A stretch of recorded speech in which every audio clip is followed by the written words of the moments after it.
With 22 days to go before Election Day, both Donald Trump and Vice President Kamala Harris are rallying in Pennsylvania tonight. What the two candidates are doing to win over that crucial battleground state. I'm Gadi Schwartz, and this is Stay Tuned Now.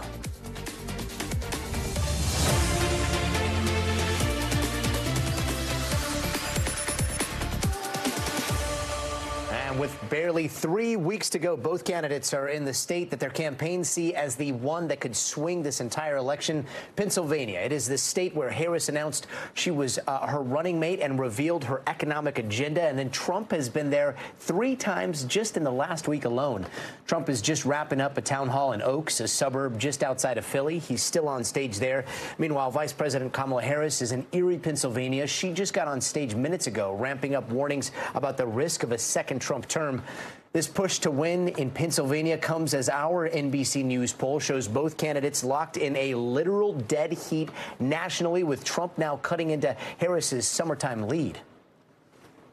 Now we start our coverage with NBC News senior national political reporter Sahil Kapoor, who's in Erie, Pennsylvania with the Harris campaign. Sahil, thanks so much for being with us. The latest New York Times Philadelphia Inquirer poll shows Harris holding like a slight lead in Pennsylvania. Of course, that is within the margin of error. NBC has new national polling out showing a literal dead heat. So this is one of those times where no one knows what's going to happen, but you win Pennsylvania and you could swing the election. Can you tell us why Erie, Pennsylvania in particular? Yeah, that's exactly right, Gadi. Pennsylvania is enormously important to this election. And looking at the map right now and looking at the polls, it's very difficult to see how either candidate, Kamala Harris or Donald Trump, wins the presidency without carrying Pennsylvania and its 19 electoral votes. So it's looking like the quintessential battleground state. And within Pennsylvania, it is Erie County that is looking like the quintessential battleground county. Let's show the results of the last 4 elections in Erie County. 2008, Barack Obama won. 2012, Barack Obama won. 2016, Donald Trump won Erie County. 2020, Joe Biden won Erie County. What do all these men have in common? They won Pennsylvania that year, and they won the presidency that year. And this state is so close right now. The national averages have Harris leading in Pennsylvania, but by less than a point. That's margin of error stuff. It could be washed away with turnout. It could be washed away with a tiny little change in the landscape. In the last 20-odd days before Election Day, Pennsylvania could be enormously decisive, and this county within it could be very decisive about Pennsylvania. Quite the bellwether there. And real quick, Harris is also sitting down for more interviews, it seems, including one with Fox News on Wednesday. Do we have any idea on how that's going to go? Well, it seems like Harris is trying to do more interviews in contentious spaces, trying to turn the page on the earlier chapter of her campaign, where she wasn't doing much media and getting criticism for it. They're past that now. They want to convey, her campaign wants to convey that she's not afraid to go into tough spaces and answer tough questions, and they're also using that to put Donald Trump into a difficult position, to argue that he's cocooning himself in a safe space in conservative media, that he's not doing interviews like 60 Minutes, which he did, that he's not talking to the mainstream media. So they're trying to put him on defense and argue that, you know, voters don't really know if he's fit for the presidency, if he's too old, if he's losing his touch. That's part of what the Harris campaign is trying to do with this interview. Sahil Kapoor in a very boisterous Erie, Pennsylvania. Sahil, thanks so much for joining us. And let's now bring in NBC's Dasha Burns from Oaks, Pennsylvania, where the former president just wrapped up his town hall there. Dasha, Trump won Pennsylvania in 2016. He lost to Biden in 2020. What's it looking like now? What's the campaign strategy here? Well, so right now, right here, it's looking like a pretty musical event. You can hear YMCA playing behind me, the crowd rocking out to this right now. But I got to tell you, this crowd got introduced to the love of opera that the former president has. There were several musical interludes with the likes of Pavarotti and Andrea Bocelli at this event in Montgomery County. Gadi, not something we're used to here, but Montgomery County is one of the collar counties in the suburbs of Pennsylvania that are so critical. In western Pennsylvania, where you saw Sahil just now, the former president has a pretty strong base of support support out there. But it's out here just outside of Philly where he really needs to ramp up his messaging, ramp up his support here, and that's what he was doing.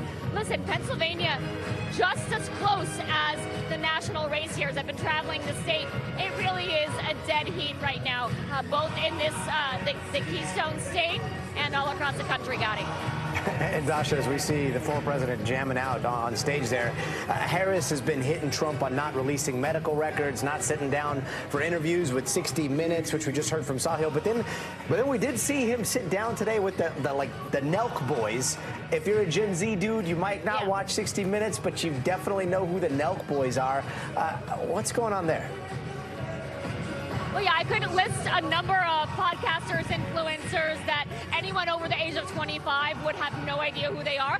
But the folks under 25 would absolutely know these people who are really influential in that demographic. And the former president, look, the campaign knows and is seeing the same numbers that we are. There's a massive gender gap.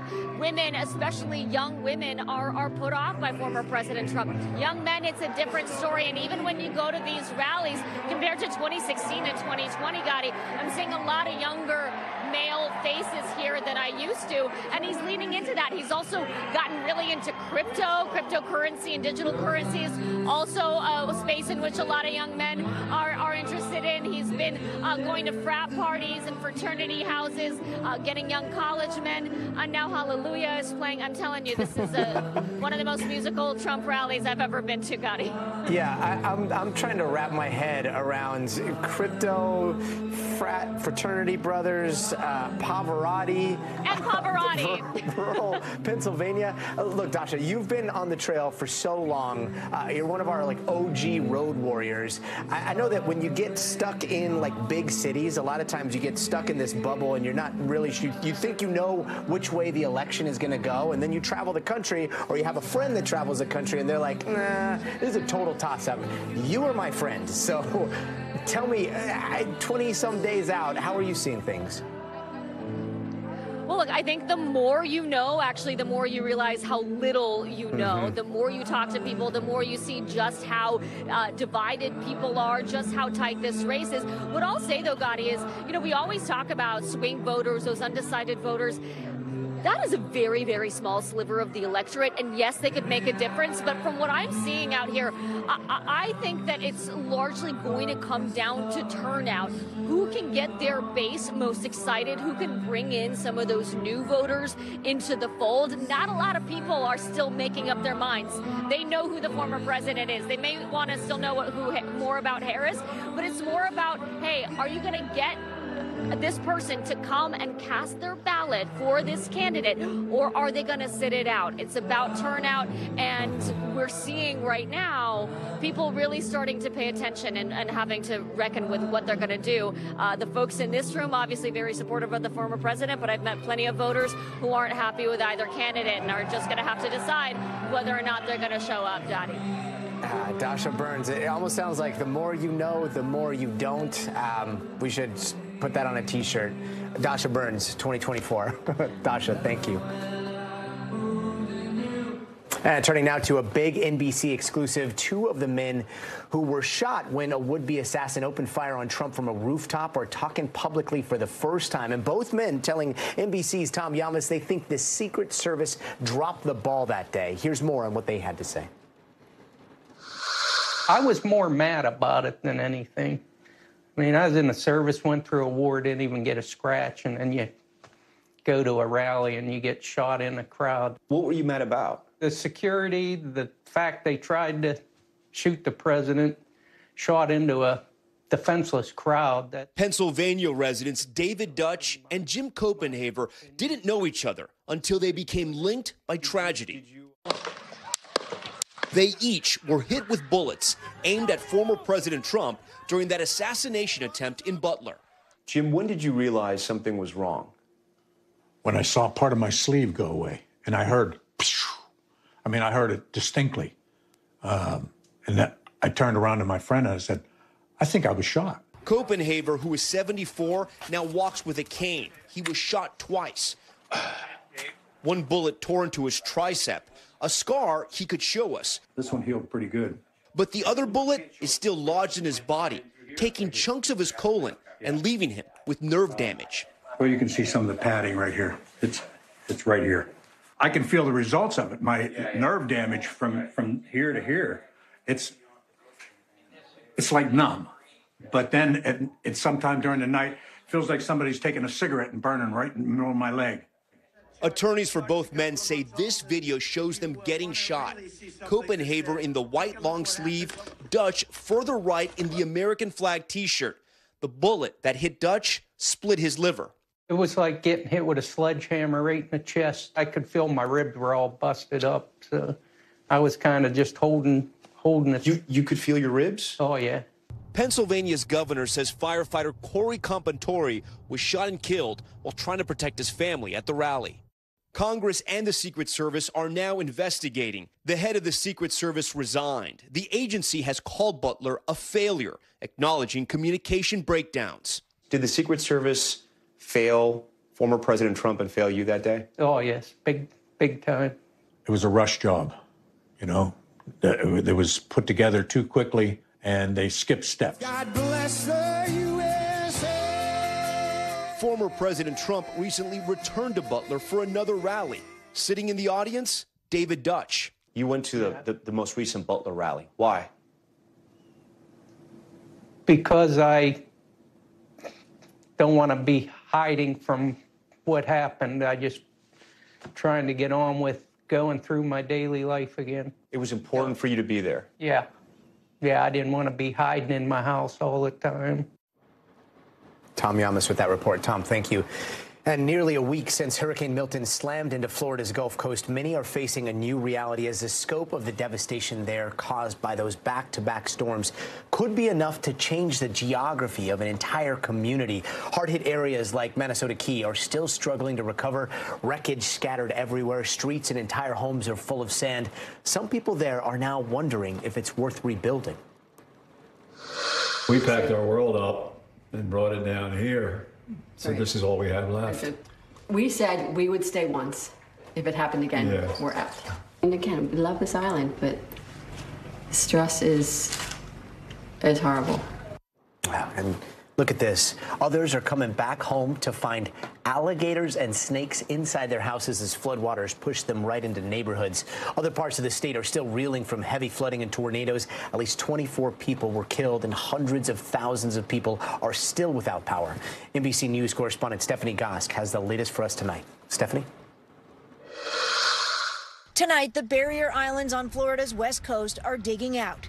Nobody ever expects this. Minnesota Key was slammed by the brunt of Milton's wind and surge. Very challenging times, for sure. Fire Lieutenant Chad Wynn gave us a boat tour of the worst of it. It's something we'll never get back. It's crazy. Part of history is truly gone. While the manatees swim unfazed, the Key is likely changed forever. The land connected before the hurricane, but when the storm came in, it was so strong, it blew a hole through the island.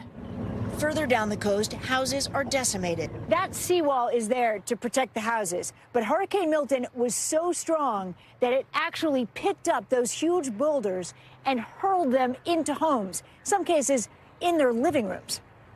In other areas, water still submerges roads and homes.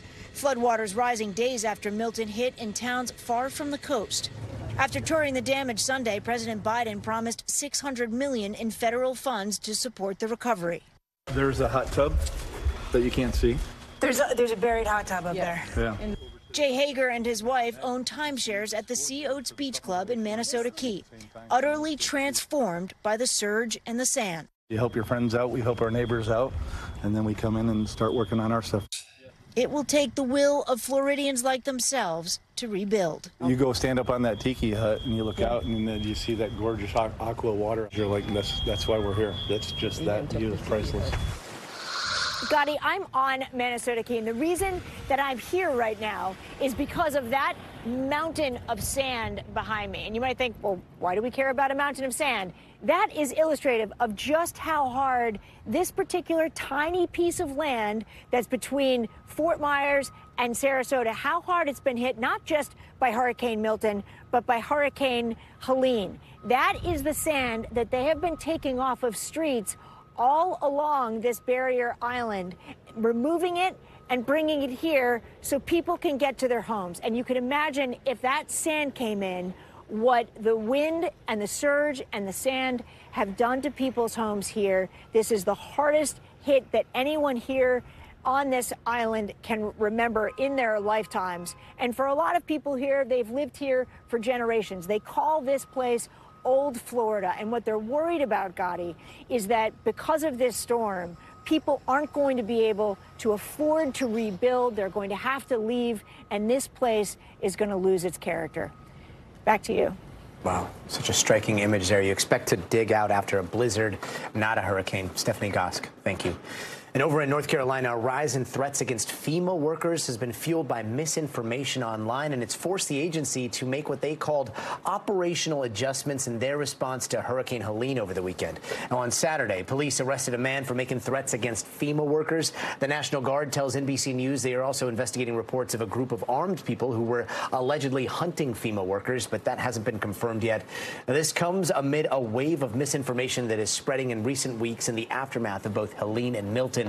There's a report from the Institute for Strategic Dialogue that found just 33 posts on X contained debunked claims against federal officials, and they generated more than 160 million views. And about a third of those posts included anti-Semitic hate and abuse directed at public officials, which saw around 17 million views. FEMA has since resumed normal operations in what is already a critical recovery. More than 2 weeks since Helene, up to 100,000 people around Asheville still don't have running water, and thousands across western North Carolina are without power right now. NBC News senior investigative reporter Laura Strickland has more on the impact of the rise in threats. Laura? Yes, thanks, Gadi. So over the weekend, the Washington Post published a story saying there was a report of truckloads of armed militias hunting for FEMA workers. Now, I've talked to numerous state officials who say there's no evidence of this. But there was an incident on Saturday where one individual was arrested for allegedly making threats against FEMA workers. And here's how this unfolded. On Saturday around noon, a man was overheard at a store in western North Carolina, allegedly saying threatening things about FEMA workers. A soldier in the area reported this to a local sheriff. And then later in the day, a second person called in a report about the same man with more details, including a license plate. So the sheriff's office in Rutherford County went out and arrested him. He was charged and released after making bail on Saturday night. The local sheriff says he acted alone. The broader issue here is state and federal recovery officials are worried that the misinformation and conspiracy theories are discouraging people who are in real need from applying for assistance that they deserve. For example, one false claim is that FEMA can only give out $750 per household. That's not true. FEMA assistance can be as high as $40,000 in some circumstances. So FEMA says it's important that people apply online for assistance. It's become such an issue that the federal agency has launched a rumor page to fight misinformation. The good news is that storm response that was paused in some areas over the weekend is back on track as of this afternoon.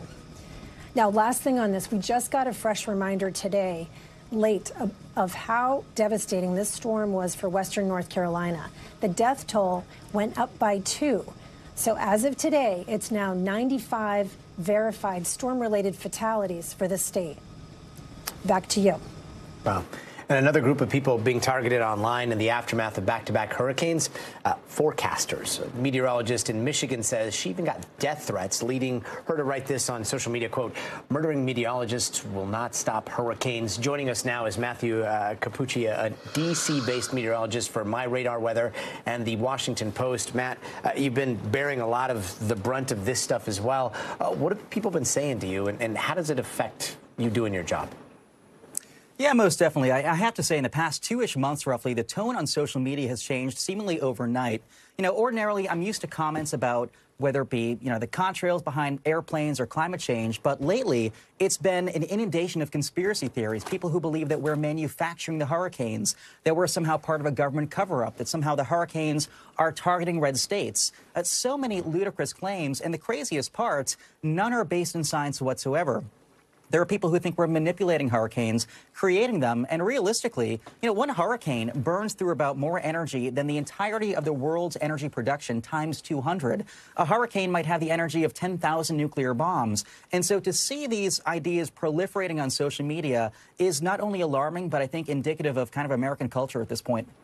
Yeah, I mean, there's a bigger picture here, and I think there's something I think about often. It's Brandolini's law that I think about every time something like this comes up. It's also known as like the bull crap principle, which basically says that when someone says something like the government made those hurricanes, that's 5 words, it's exponentially way harder, takes way more words to prove otherwise, and especially true when you get into the nuances of a scientific explanation.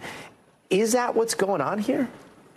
It's so tough. I mean, it puts me in a difficult position because I work as a broadcast meteorologist. I can either spend my time trying to put out good information, or I can try to mitigate and cut back on misinformation. But if I do the latter, that takes up all of my time. There's so much bad information out there that it's difficult to know exactly where to start. So I don't really know if there's a good answer. But I think the biggest issue here is that people believe more than they would have believed 30 years ago. 30 years ago, if we had a relative, say crazy Uncle Larry, who had this inane belief, this inane conspiracy, we'd look down upon it. But nowadays, with social media platforms, crazy Uncle Larry can very quickly get a big social media following, and that idea can spread like wildfire. What happens when people believe Uncle Larry more than like a meteorologist? I think it's a huge problem right now that there's a big distrust in both scientists and the media. And being a scientist in the media, that puts me in a really difficult boat. Believe me, if I could control the weather, if I could manufacture the weather, I'd probably be on Wall Street, I'd be in a relationship, and I'd have so much, more career potential, so to speak. And so there are so many reasons why it's just so bizarre to believe that meteorologists or the government can manipulate the weather. And I think the biggest thing now is that, with people not trusting officials and meteorologists, that puts us in a really dangerous position for the next storm. What happens if I say a hurricane's coming and people don't believe it? What happens if I give warnings and people don't believe it? That's a really dangerous precedent to set. And I think with everything going on these days, we're heading towards a very concerning place. I'm sure are. Matthew, thanks so much for joining us tonight. And don't go anywhere. We are just getting started. Up next, an NBC News exclusive. The family of Israeli hostage Hersh Goldberg-Polin speaks out following the death of the 23-year-old at the hands of Hamas, how they are attempting to make sense of that tragedy. Plus, new civil lawsuits against Sean Diddy Combs, and some of those suits include more allegations of sexual assault and rape. NBC's Chloe Malas has the latest. And NASA is on a mission to one of Jupiter's moons. The Europa Clipper set off on a 5-year trip to see if one of the planet's moons could support life. This is an amazing mission. We're going to have all the details coming up in just a little bit in the future of everything. 3, 2, 1, ignition. And liftoff. Liftoff of Falcon Heavy with Europa Clipper. Hey, welcome back. Let's take a quick look around the world. China has been conducting large-scale military drills around Taiwan. That happened earlier today, surrounding the island with jets and ships. Now, things have been pretty tense there recently as Taiwan is saying China has no authority on the island. It comes as China has increased their military presence in a move Beijing calls necessary for China and to achieve national unity. And in South Korea, officials say North Korea is going to blow up roads connecting the two countries. South Korea says northern troops were working under camouflage, preparing to destroy those roads. North Korea has accused the South of sending drones to its capital as a war of words has heated up in the recent weeks. And archaeologists in Denmark made some pretty cool discoveries dating back to the age of the Vikings. They found 50 skeletons at some sort of burial ground. They're calling them exceptionally well preserved, and scientists think they're from around 1000 AD. Experts say high chalk and water levels in the area's soil have helped preserve those skeletons, and now they're going to try and do some DNA tests on the remains. And an 18-year-old in Nepal is returning to his community as a hero. He just became the youngest person to scale the world's 14 highest peaks. Each one of those summits is higher than 26,000 feet, of course, including Mount Everest there. And he's battled extreme altitude and a bunch of climbing challenges to make his way to the top. And the number of dead continues to rise in the Middle East. Sirens rang out over northern Israel over the weekend after a Hezbollah drone attack hit a military base there. At least 4 Israeli soldiers are dead and 60 people are hurt. And there are some terrifying pictures out of central Gaza today. A massive fire broke out after an Israeli strike hit outside of a hospital there, killing at least 3 people. NBC News correspondent Hala Garani has more. More scenes of devastation and Israeli strikes on northern Gaza just in the last 24 hours. An Israeli strike, according to authorities there, hitting people standing in line for food in Jabalia, the refugee camp in the northern part of the Strip. But it's not just in the north. Overnight, there were some shocking scenes in central Gaza. A tent city erected in the courtyard of a hospital called the Al-Aqsa Martyrs Hospital was hit by an Israeli strike. It set fire to tents, and some of the video showed people screaming for their lives, appearing to be burned alive. Now, this comes after Hezbollah launched a series of strikes on an Israeli military base in the northern part of Israel, a drone attack, in fact, that was not intercepted by the Iron Dome system and that did not even trigger an alarm. It killed 4 Israeli soldiers and injured dozens more. And this is really creating an atmosphere, contributing to an atmosphere here in Israel of people feeling a little bit more tense as they anticipate an expected Israeli strike on Iran. And anticipating that strike, the United States is sending a very sophisticated missile defense system called the THAAD missile defense system. That is expected to arrive in the next couple of days. And so the expectation is that once that system is in place with 100 or so U.S. troops needed to operate it, that perhaps at that point, Israel will strike against Iran. But what will be Iran's response? Will there be a retaliatory spiral between the two countries, engulfing the entire region into a much wider and much deadlier war? Just as Hezbollah, Lebanon, the Houthis in Yemen, and other parts of the Middle East are starting to take part in a much more active set of retaliatory strikes against each other, this is the biggest concern across the Middle East now. Back to you. Hala, thank you. And tonight we are learning more about the death of one of the hostages, Israeli-American Hersh Goldberg-Polin. NBC's Aaron McLaughlin spoke to Hersh's parents about his death and their growing frustrations surrounding a hostage deal. He was really a lovely, gentle person. He really believed that peace would be very hard, but that it could be possible. My name is Hersh Goldberg-Polin. The day 23-year-old Hersh Goldberg-Polin was executed by Hamas, along with 5 of the other hostages. His parents, Rachel and John, were at the Gaza border. Stay strong. Survive. Hersh was found on his knees, frozen on his knees with his back against the wall. He had put up his hands. You know, he only had one hand. He put up his arms to protect himself. The gunshot, one of them was so, right on his hand, went through his hand into his neck and came out the side of his head. Hersh was just shy of 6 feet. He weighed 115 pounds, 53 kilo when we buried him. I think that it's really critical that the world knows that that is how these hostages are being held. Rachel and John say the month before Hersh was killed, they'd had reason to hope there'd be a deal to stop the bloodshed in Gaza and to release the hostages. So many of our leaders in the military and intelligence community in Israel were saying, this is a moment, we should do this deal. We subsequently did see a list, and Hersh was on that list. How do you make sense of that deal being so close and then weeks later, Hersh being killed? It's one of the many things that we don't make sense of yet. I don't know that we ever will. Do you know what happened to the men who killed Hersh? They do know that the IDF did kill 2 of them. I have no interest in the people who killed him. I really don't. The footage of Hersh, his arm blown off, being taken to Gaza, now a haunting symbol of the suffering of October 7th. Hersh and all the hostages, and by extension, all the hostage families, were pawns in a game. And pawns in chess are expendable. Hersh was our universe, and I acknowledge that he's not everyone's universe. But it was very clear that he was expendable to everyone but us. Aaron McLaughlin, NBC News, Jerusalem. Aaron, thank you. And coming up, a multi-day manhunt now over in Michigan, how the suspect was finally tracked down after a man was found tied up and killed in his own home.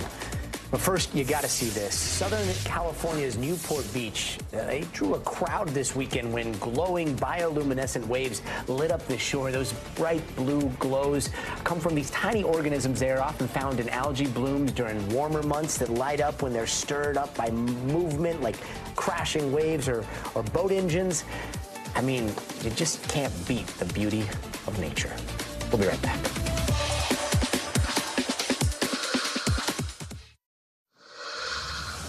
Hey, welcome back, and here are some of the headlines we're watching tonight.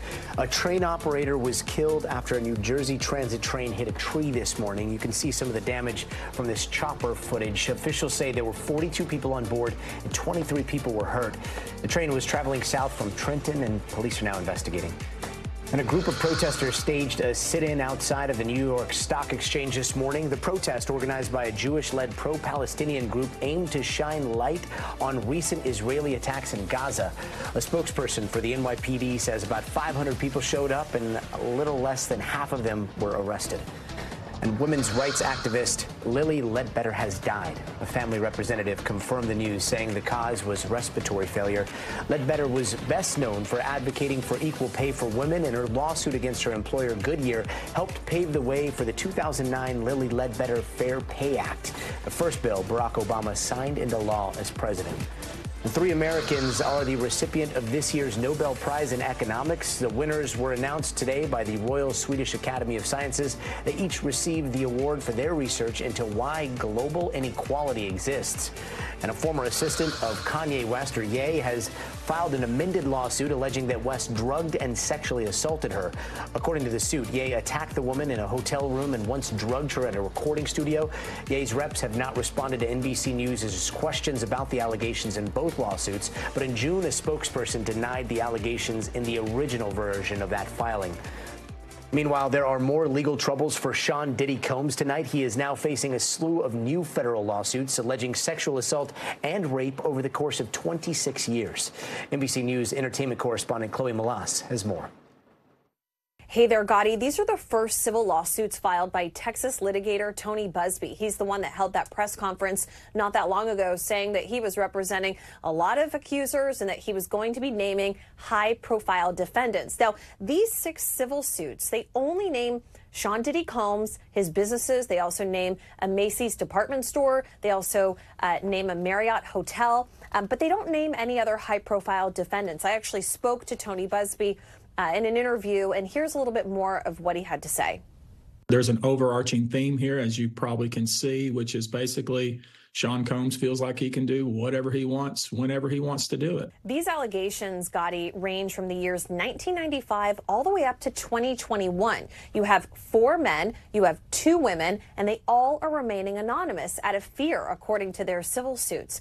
You have some individuals that are alleging rape. You have others that are alleging assault. You have one individual who claims that he was 16 years old in 1998 at a party held by Combs at actually one of his white parties, which we've all heard of over the years, at one of his homes in the Hamptons, and he claims that he was sexually assaulted. You have a woman who claims that she was just 19 years old at the time that she was allegedly raped by Combs at a hotel. Again, we've reached out to Combs' legal team for comment, and we have yet to hear back, and this is all taking place amid this looming criminal trial. So last week, I was actually in the courtroom when the judge set the trial date for May 5th. So he is facing sex trafficking and racketeering charges. And what I thought was interesting, Gadi, is that federal prosecutors said that they may actually be bringing a superseding indictment, which means that we could see actually more charges against Combs, which means that maybe we'll see that trial date get pushed back. But in the meantime, he is behind bars at Brooklyn's notorious Metropolitan Detention Center, and his team is continuing to try to appeal his bail, which has now been denied twice by 2 different judges. Gadi? Chloe Malas, thank you. And today, opening statements began in the murder trial of tech consultant Nima Momeni. He's accused of stabbing to death Cash App founder Bob Lee last April in San Francisco. Now, prosecutors allege Momeni planned the attack over a dispute with his sister, and Momeni's lawyers say their client acted in self-defense and that Lee was high on drugs. Joining us now is NBC News legal analyst Angela Sinandela. Angela, what did we hear today during opening statements? I mean, this is such a big case out in San Francisco. Right, so we heard from both sides very different accounts. From the prosecutor, is this man a murderer? Or on the defense side, was this really just self-defense? Now, the opening statements are really just a roadmap, so all the evidence that will come forth. And the most contentious bucket of evidence that I see is that of the DNA testing. So the prosecution says that they have DNA testing that shows that it is only Momeni's DNA that is on the handle of the knife. They laid this out today in opening statements, and that it's only Lee, the victim's DNA, that's on the blood. Now, if you can imagine, this is highly problematic for the defense, who is claiming that it was actually the victim, the deceased, who took the knife first and attempted to stab Momeni. Now, Momeni, though, and his defense counsel today said that's not true, and that they will present evidence to the contrary that shows that this DNA testing was wildly flawed, and also that they will present experts that show that Lee's injuries are consistent with that of a primary aggressor. Both sides will also present digital evidence and also surveillance video. They previewed some of that today. This also goes to motive a lot, so prosecutors never have to prove motive, but in a self-defense case, it becomes central to the question of what happened. Why did these people do this? And so we're going to see digital evidence that shows, was he acting in self-defense, or again, was he a murderer? Wow. It is, I mean, self-defense, and then you're getting into the specificity of DNA testing and what was on the knife. That's going to be pretty fascinating. What happens next? How long is this trial expected to last? So the trial should go for weeks, and if he is convicted, he would be sentenced from 26 years to life. Now, again, self-defense, though, is the center to all of this. So the prosecution does not have to prove beyond a reasonable doubt motive, but if self-defense is raised by the defense, then the prosecution has to prove that it wasn't self-defense. So that's really where we're going to see this. Wow. Angela Sinandela, thanks so much for keeping an eye on this for us. Thank you. And tonight, a manhunt is over, and police now have 2 suspects in custody they say are behind a deadly home invasion in Michigan. They were caught on the victim's doorbell ring cam, posing as utility workers. Take a look at this. Or DTE. We're checking for gas leaks. Prosecutors say the 2 men were pretending to check a gas leak there and had that clipboard with phony papers, a fake ID, once inside the home. Prosecutors say the men killed the 72-year-old husband and tied up his wife as they demanded money and jewelry. Here's what police had to say.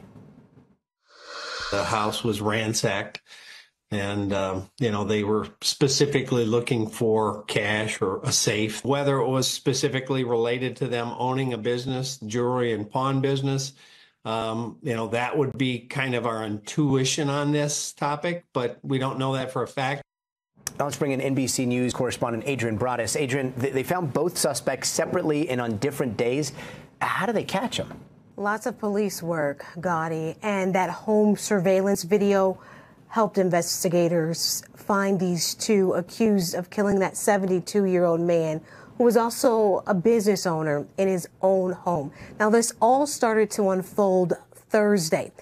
That's when the 2 first went to that home, trying to gain access, claiming they were utility workers, also saying there was a gas leak in the area that they were trying to investigate. The couple did not let them in on Thursday night. They returned on Friday during daylight hours. That's when the couple allowed the 2 men to enter their home. The 72-year-old's wife told investigators she initially thought her husband was kidnapped when she never saw him reemerge from the basement. And that sound we were trying to play from our viewers with police, I want to paraphrase here, where they're basically saying whether it was specifically related to them owning this business, the jewelry and pawn shop that the 72-year-old Hussein Murray owned, or something else. They are going to do all they can to find out why this couple was targeted. God, what a nightmare. And I know the woman is cooperating with investigators. How's she doing after being tied up in her home? And I mean, what happened to her husband is horrific. Yeah, this is something she and her family will have to live with forever, Gadi. She was treated at the hospital and released. And on the day when that second suspect was found, it's the same day the family laid Mr. Murray to rest. We do know the first suspect is facing multiple charges. We're talking about Carlos Hernandez, including felony murder. He was arrested nearly 1,000 miles away from the crime scene in Louisiana. The second suspect was arrested about 40 miles from the crime scene in Wayne County. For those familiar with the area, that is near Detroit. He is expected to be charged tomorrow, and that first suspect, Mr. Hernandez, is also facing arraignment tomorrow as well, Gadi. Such a heartbreaking story. Adrian, thank you so much for joining us tonight. And still ahead, water worries behind the effort to have the EPA regulate fluoride in drinking water. How what was once called misinformation is now being taken seriously. Every day, millions of us Americans are drinking water from the tap in our homes, and chances are that water has fluoride in it. Now, communities have been adding fluoride to their water supply for decades, and that practice was meant to help prevent tooth decay and cavities. But now there's some new studies that have prompted a federal judge to rule that the EPA must step in and take action to regulate fluoride in our drinking water. NBC's Yasmin Vasukian has more. Water fluoridation, hailed one of the greatest health achievements of the 20th century, proven to prevent tooth decay. Children of today have 1/3 the number of cavities that children had 12 years ago. 200 million Americans live in communities that put fluoride in its tap water, and almost every toothpaste has fluoride in it. Superior fluoride toothpaste. Officials touted its benefits while cavity rates across the country fell. But unlike toothpaste, which is not swallowed, there were always skeptics when it came to drinking water. Fluoride is a toxic chemical. In large doses, it's a rat poison. The anti-fluoride movement, once seen as a fringe, misinformed effort, is now gaining steam as more research is done. Some communities voting to remove it from their drinking water. The county commission voted 3-2 to remove it. And now a win in court for those wanting more oversight. A federal judge ordering the EPA to further regulate fluoride in drinking water. The determination stemming from a U.S. government report from the National Toxicology Program concluding that fluoride at 1.5 milligrams per liter, twice the recommended amount in drinking water, is linked to lower IQ levels in children. The study was based primarily on data from non-U.S. countries, including Canada, China, and Mexico, getting higher levels of fluoride.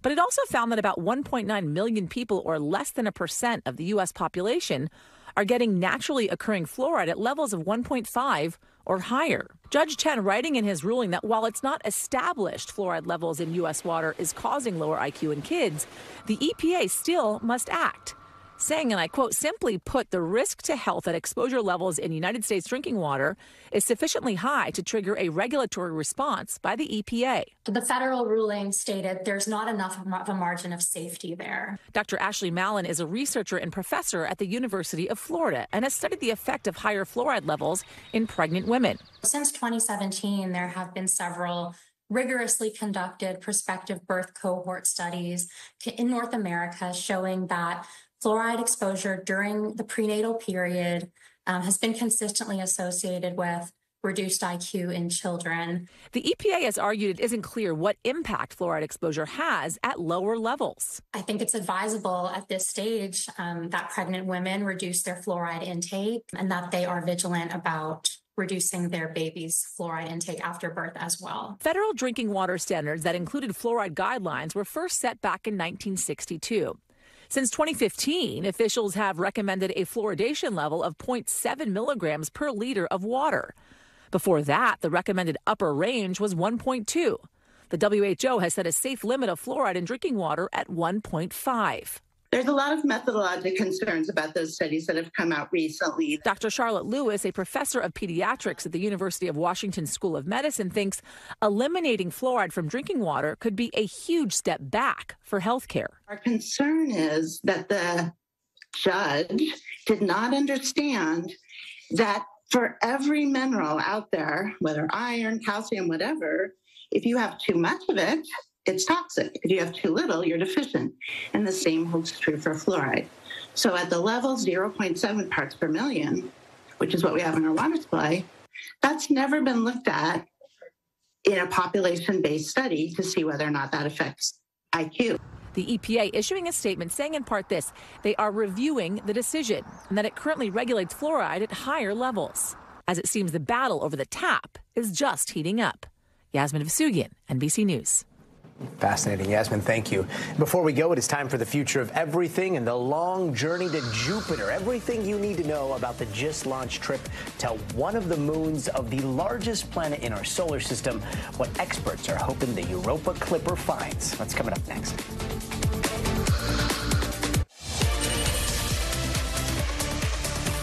And tonight in the future of everything, a couple of milestone moments for SpaceX, separate historic rocket launches. Over the weekend, the company successfully landed the biggest reusable rocket booster back in the loving mechanical arms of its launch pad, a monumental step to one day landing humans on the moon and Mars. And then earlier today, NASA launching its much anticipated mission to one of Jupiter's icy moons on board SpaceX's Falcon Heavy rocket. Now, this could be our best bet at finding life out there in our own solar system.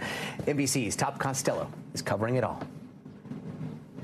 Ignition and liftoff. Liftoff for Falcon Heavy with Europa Clipper. Blasting off on a 1.8 billion-mile journey, NASA's mission to answer a question as old as humanity itself. Falcon Heavy is supersonic. Are we alone? It will take nearly 6 years to reach Europa, one of Jupiter's 95 moons. Discovered by Galileo 400 years ago, it looks like an ice-covered rock. But scientists believe there could be a massive ocean under that ice, holding twice as much water as here on Earth. In terms of an ice-covered ocean, perhaps, that could be miles and miles deep. And if it's anything like Earth, where there's water, we believe that Europa has the conditions that are suitable for life: the water, the energy, the chemistry, the stability. Arriving in 2030, Clipper will make 49 orbital flybys of Europa, using 9 science experiments to search for the basic ingredients of life in what looks like the solar system's most promising sweet spot. Clipper's launch comes as SpaceX cheers another engineering marvel, landing a massive rocket booster back in the mechanical arms of its launch pad and sending the uncrewed Starship around the Earth. A critical test flight to one day land humans on the moon and Mars, as we also search for life beyond. Gadi? Tom, thank you. And what Tom just described there, what we saw SpaceX do this weekend with that chopstick landing, as incredible, as unbelievable as it looked and was, it might just become the linchpin for humanity's quest to become an interplanetary spacefaring civilization. We're now down to 3 Raptor engines. We can see those chopsticks now.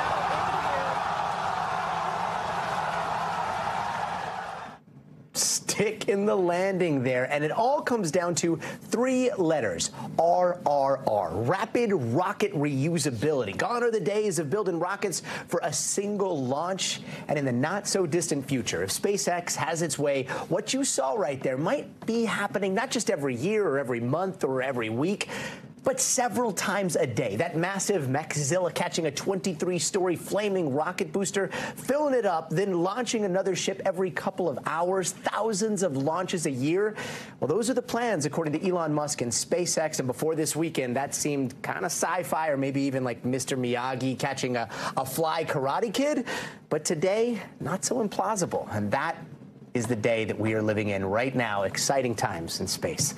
That's going to do it for us tonight. I'm Gadi Schwartz. We'll see you here tomorrow. But until then, stay tuned now.